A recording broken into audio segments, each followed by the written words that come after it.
Welcome back to another training video from ChiroPractice Pro. Today we'll be going over how to set up your schedule. Now your host, Peter Eldridge, co-founder of ChiroPractice Pro. So we're in the setup section. We're going to go to the third tab, which is the schedules. We already created one for you.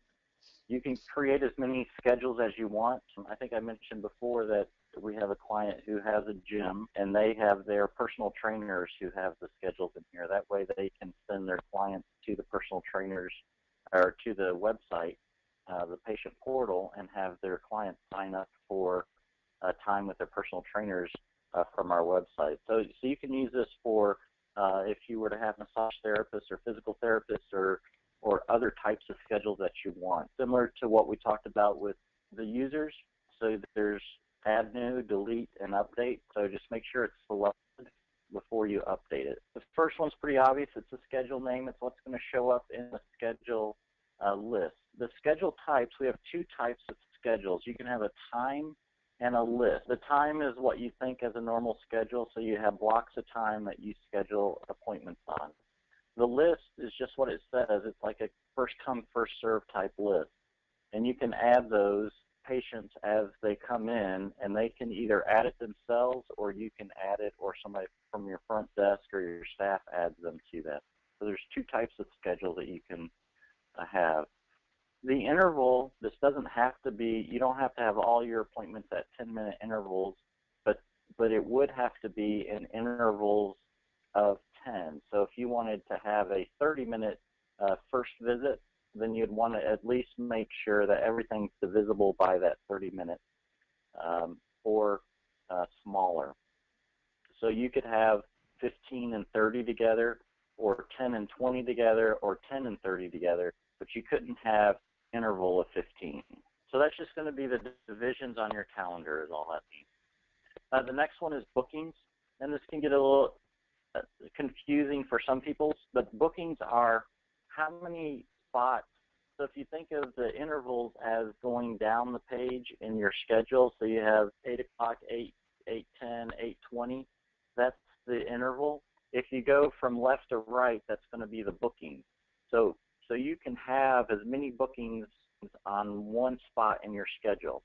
So if your interval is 10 and your booking is 2, that means you allow 2 slots on that calendar. And some people like to double book or triple book patients because they're using different rooms or for other reasons. So that's what the bookings means. That's how many bookings that you can put in a time slot. So the location corresponds with the locations that we talked about last time under the main clinic details. So the location is if you had multiple locations that you wanted to keep track of, and what that does is default to that location. So if you had a list of locations here, and then over here in the schedules, I could make this location 1. And that just as it corresponds to the different locations, and it's for tracking purposes. So if you had multiple locations and schedules, multiple schedules that you want to keep track of, a specific schedule for a specific location, you can put that location in here. Okay, start times, and so you just simply click on it, select the time, AM, PM, and click set. Some people also get confused sometimes with the AM, PM. So if the start time is after the end time, so if I accidentally made this one PM instead of AM, that's going to give me an error for that schedule. So just make sure that the start time is equal or before the end time. The next option here is the show canceled appointments on the schedule. And all that means is if I cancel an appointment, is it still going to show up? And some people like to keep track of their canceled appointments on their schedules. And so what it'll gray out, and it'll put a line through there so you know it's a canceled appointment. That's all that option is for. The schedule exceptions means that we're going to change something about the open and close times for a certain date. So for instance, let's say that on Thanksgiving of this year, normally you're open on Thursday from 9 to 5, but on Thanksgiving we're going to close that totally. So that's one way to think of an exception. So all you do is you click New, click on that exception. You can name it.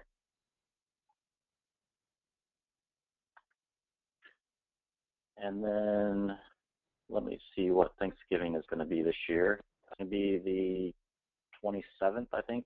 What we can do is set that to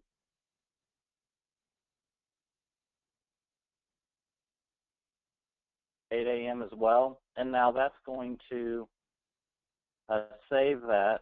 And now for Thanksgiving only, it's going to have that as an exception to our schedule. Another instance, let's say the day before Thanksgiving, you're going to leave early to go see your parents, so we only want it, normally you would do 9 to 5 or 8 to 5, so you could put in a new one and call that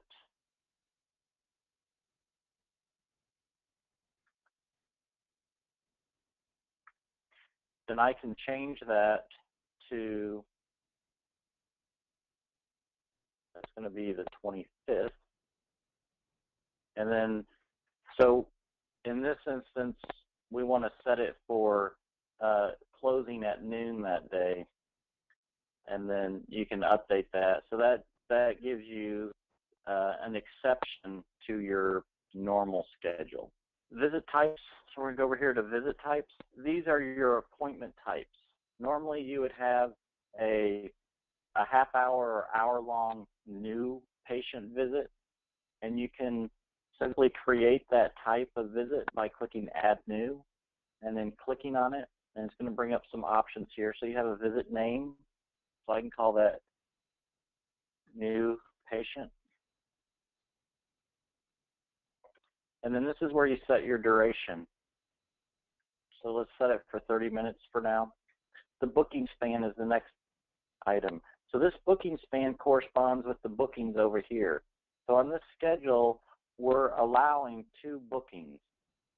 This booking span is how many of those bookings that you take up. For instance, if during a regular visit you want to double book, but if you have a new patient, you don't want to double book that at all, you want to block both of those bookings, then I would put 2 in here for the new patient visit. And that would not allow patients or allow you to double book during that time. So if this were the regular visit, though, maybe the regular, so this is a regular or returning visit, maybe that's only 10 minutes long, and then I want to be able to double book that. So the booking span, this is only going to take up one of those 2 bookings. Okay. Does the booking span make sense? Yep. There's a bit of, some people get a little bit confused about that. I just want to make sure it's clear. Mm-hmm. You can also restrict these visits from being created by the patient, and that's what's here. Do not allow patients to schedule this appointment. So you could have some that you allow them to schedule for themselves and others you don't.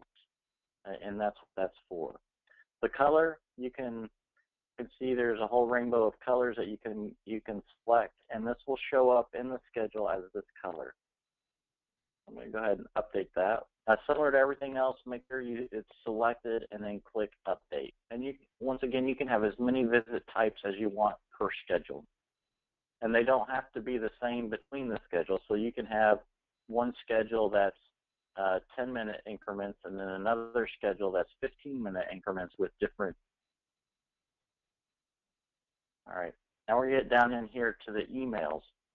Each schedule has 3 different emails that you can set up. The first one's going to be the confirmation email, and a confirmation email is when you make the appointment or when they make the appointment. So when the appointment is made, they will get an email that says whatever is in this box. If there is no email in here, it's not going to send anything at all. It will also give them the appointment time and the appointment date in that email. Same thing for the text message. If you have their cell number and their carrier in the system, and there's also a check mark in the patient file that says allow text messages, then it will also send them whatever's in here. So you may want to put in here, and then it'll send them a text saying, hey, you've confirmed an appointment with me on, and then it'll give the date and the time. So under the patient data, down here under contact information, there's going to be a cell phone, and then there's this check mark. So it's got to have three things in order to send them a text. It's got to have their cell phone number, this checkbox got to be there, and then also the carrier has to be selected. Same thing with email, but there's only two things with the email. So the email, you have to have an email address and then that checked, and it will send them a email message. Yep, it always depends on the bottom what the date and the time of that appointment is. Okay. So that's the confirmation. The second one is a reminder message, and this is where we set up when we send the reminders out. So this says automatically send the reminders at, so you have three options, 6 in the morning, noon, or 6 at night. So I would set that, and I would set it maybe one day before the appointment. And then this is going to send them an email or a text message if those check marks are there, reminding them that they have an appointment with you. So I don't have to keep going back to this screen. Once I do the default message and once I check it on their profile, then it just automatically sends. That's correct. The last one's a cancel. So if you cancel it or they cancel it, they will get a confirmation that the cancel's gone through. So the from name, so you may want to put either the clinic or your name, the reply to email address. This would be when they hit reply where the email is going to go. The final portion down here is the day width and the week width. So the day width is the width of the schedule here. That's what and it's in pixels, and there's about 72 pixels per inch. So this is about 4 inches, it says, so, or 5 inches. So you can adjust that more or less. So that's the day width, and then you also have a week width, and what that corresponds is when you click on the week view, it's this distance here. The other thing is the text size, so we can set the size bigger or smaller, and sometimes you have to play with this and the week width and also interval in order to make sure that it fits in there and that you can read it. Thanks again for joining us for another help video from ChiroPracticePro.com. Today we talked about how to set up your schedule. If you have a question on this, make sure you head over to your help area in ChiroPractice Pro and send us a message. We'll be happy to get back with you as soon as possible. Have a great day, and thank you again for joining us at ChiroPracticePro.com.